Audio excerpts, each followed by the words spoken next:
Bayangkan seorang ilmuwan yang begitu terobsesi dengan kehidupan dan kematian, hingga ia mencoba menciptakan ramuan keabadian dari organ tubuh manusia. Seorang pria yang diduga menjadi inspirasi karakter Frankenstein, menciptakan eksperimen gila yang bahkan ditakuti oleh masyarakatnya sendiri. Apakah dia seorang jenius atau hanya seorang ilmuwan gila? Mari kita telusuri kisah Johann Conrad Dippel, sosok yang menyentuh batas tipis antara ilmu pengetahuan dan kegilaan. Johann Conrad Dippel lahir pada tanggal 10 Agustus tahun 1673 di Jerman, tepatnya di Kastil Frankenstein, yang terletak di wilayah Hessen. Kelahirannya di kastil yang memiliki sejarah kelam dan arsitektur yang mengesankan menjadi sebuah pertanda, seolah-olah takdir telah menyiapkan panggung bagi kehidupannya yang akan dipenuhi dengan eksperimen mengerikan dan obsesi terhadap kehidupan serta kematian. Sejak kecil, Dippel menunjukkan kecerdasan yang luar biasa. Ia memiliki rasa ingin tahu yang tinggi dan minat besar terhadap ilmu pengetahuan, terutama di bidang alkimia dan teologi. Pada usia muda, ia mulai mempelajari filsafat, kimia, dan kedokteran di Universitas Giessen, salah satu pusat pendidikan tinggi di Jerman pada masa itu.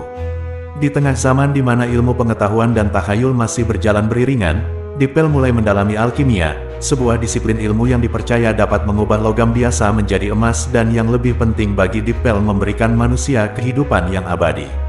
Ia percaya bahwa ada suatu rahasia tersembunyi di alam semesta yang bisa membuat manusia menjadi kebal terhadap kematian.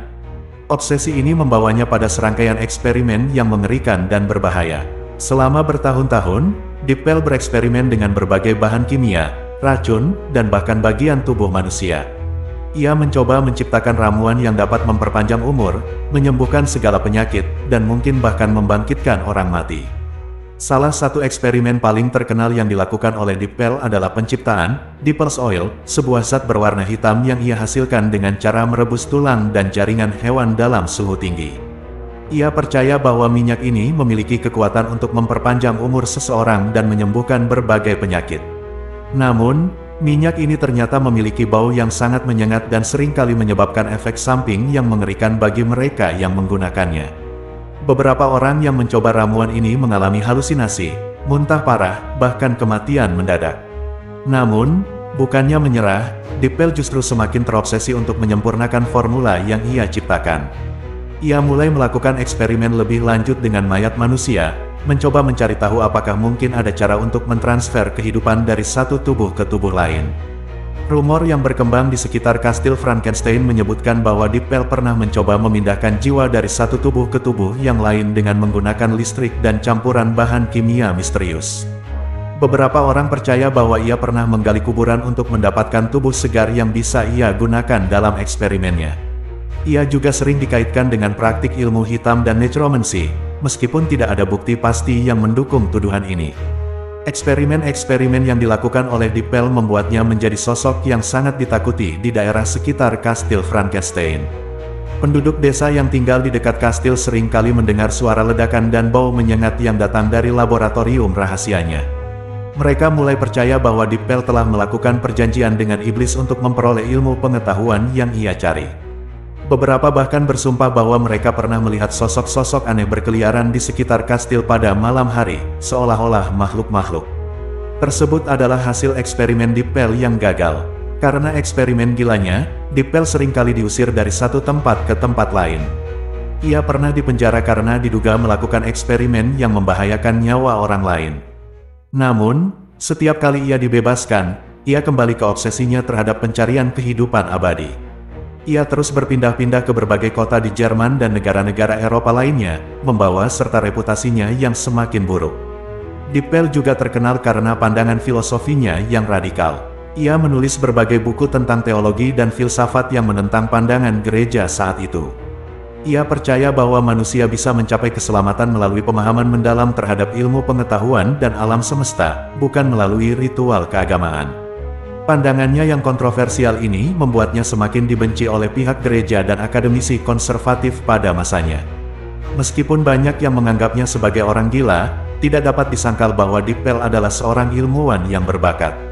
Ia berhasil menemukan beberapa senyawa kimia yang kelak digunakan dalam industri medis dan farmasi. Namun, karena reputasinya yang buruk, banyak dari penemuannya yang terlupakan atau disalahartikan sebagai ilmu hitam. Akhir hidup Dippel masih menjadi misteri hingga kini. Beberapa sumber menyatakan bahwa ia meninggal secara alami akibat stroke pada tahun 1734. Namun, ada juga yang percaya bahwa ia tewas karena eksperimen gilanya sendiri, mungkin karena menelan ramuan yang ia buat dengan harapan bisa hidup selamanya. Ada pula rumor yang mengatakan bahwa ia ditemukan tewas di laboratoriumnya dalam kondisi mengenaskan, seolah-olah sesuatu yang mengerikan telah terjadi saat ia sedang bereksperimen. Nama Johann Conrad Dippel mungkin tidak sepopuler ilmuwan lain seperti Isaac Newton atau Galileo Galilei, tetapi banyak yang percaya bahwa dialah inspirasi asli dari tokoh Dr. Victor Frankenstein dalam novel Frankenstein, karya Mary Shelley. Novel ini bercerita tentang seorang ilmuwan yang menciptakan makhluk hidup dari potongan tubuh manusia, suatu konsep yang sangat mirip dengan eksperimen-eksperimen yang dilakukan oleh Dippel. Hingga kini, Kastil Frankenstein masih berdiri di Jerman dan menjadi daya tarik wisata bagi mereka yang tertarik dengan kisah-kisah misterius. Beberapa pengunjung mengklaim bahwa mereka bisa merasakan aura menyeramkan di sekitar kastil, seolah-olah jiwa Dippel masih bergentayangan, terjebak di antara dunia hidup dan mati. Johann Conrad Dippel adalah contoh nyata dari bagaimana obsesi terhadap ilmu pengetahuan bisa berubah menjadi sesuatu yang mengerikan. Ia adalah sosok yang berada di persimpangan antara kejeniusan dan kegilaan, seseorang yang melampaui batas moral dalam usahanya untuk menemukan rahasia kehidupan. Entah ia dianggap sebagai seorang ilmuwan brilian atau sekadar orang gila, kisahnya tetap menjadi salah satu yang paling menyeramkan dalam sejarah ilmu pengetahuan. Walaupun Johann Conrad Dippel telah lama meninggal, warisan dan pengaruhnya tetap hidup dalam mitos dan sejarah. Nama Dippel masih dibisikkan di kalangan sejarawan, ahli kimia, dan pecinta cerita horor, mengingat eksperimen gilanya yang begitu mendahului zamannya. Tidak hanya itu, keyakinannya yang ekstrim terhadap keabadian dan manipulasi kehidupan masih menjadi bahan perdebatan di dunia ilmu pengetahuan dan etika. Kastil Frankenstein, tempat kelahirannya dan juga laboratorium eksperimentalnya, tetap menjadi simbol dari ambisi manusia yang tak terkendali. Orang-orang yang mengunjungi kastil seringkali melaporkan pengalaman aneh, suara langkah kaki di malam hari, bau menyengat yang tiba-tiba muncul, serta bisikan samar yang tak bisa dijelaskan. Beberapa paranormal bahkan meyakini bahwa jiwa Dippel masih terjebak di tempat itu, tak pernah menemukan ketenangan karena eksperimen-eksperimennya yang belum terselesaikan. Namun, apa yang membuat Dippel benar-benar unik bukanlah sekadar misteri yang menyelimutinya, melainkan betapa ia berani menentang batas-batas moral dan ilmiah yang ada di zamannya. Ia percaya bahwa manusia tidak harus tunduk pada nasib yang telah digariskan, bahwa ilmu pengetahuan bisa membuka rahasia alam semesta, bahkan jika itu berarti mengorbankan norma dan batasan etis. Akan tetapi, inilah pertanyaan yang terus menghantui, apakah pencarian abadi terhadap kehidupan kekal itu layak untuk diperjuangkan, atau justru merupakan kesombongan manusia yang berujung pada kehancuran. Dippel, dengan segala kegilaannya, memberikan kita gambaran tentang bagaimana ilmu pengetahuan tanpa kendali moral bisa berujung pada kengerian. Hingga kini, para ilmuwan masih bergulat dengan pertanyaan yang sama, di mana batas antara eksplorasi ilmiah dan eksperimen yang tidak bermoral. Apakah ambisi untuk mengalahkan kematian benar-benar sepadan dengan risikonya? Apakah kita, dalam pencarian pengetahuan, akan mengulangi kesalahan Dippel? Sejarah telah menunjukkan bahwa banyak penemu besar di dunia ini dianggap gila sebelum akhirnya diakui sebagai jenius.